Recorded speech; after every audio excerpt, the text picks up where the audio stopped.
السلام عليكم ورحمة الله وبركاته. الحمد لله رب العالمين قيوم السماوات والأرض، به نستعين على أمور الدنيا والدين. أما بعد، أحبتي في الله،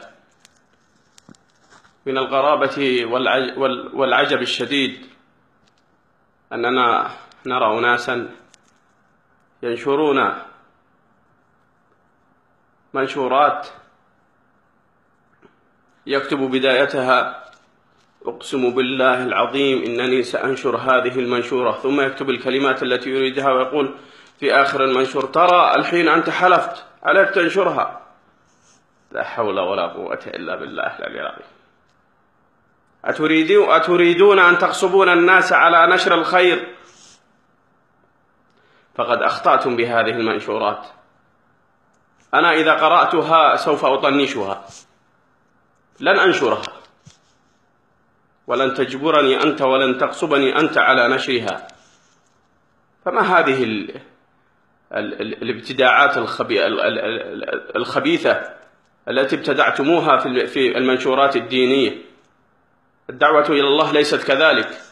أنا أنصح أي شخص يرى هذه المنشورات أن يطنشها، لا تشاركها في صفحتك، ولست مجبور على نشرها، طنشها، فلن يجبرك هذا على نشرها.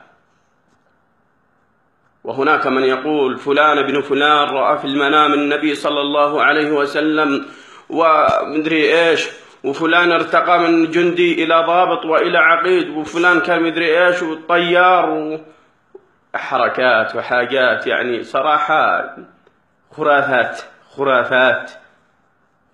صارت توجد بين شباب المسلمين هذه الأيام. ما يستحون عندما ينشرون هذا الكلام. هذا الكلام يدل على جهلهم بالدين، ويدل على كذبهم التي لن نصدقه.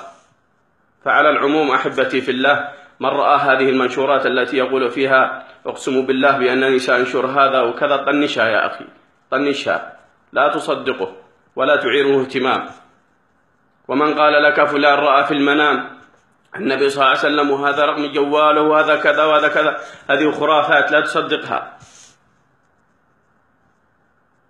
علينا أن نتقي الله عز وجل في المنشورات، وأن ندعو إلى الله سبحانه وتعالى بالحكمة والموعظة الحسنة وعلى علم وبصيرة، وإلا نبتعد عن الجهل والخرافات، ولا ننشر بين المسلمين الخزعبلات التي ليس لها معنى.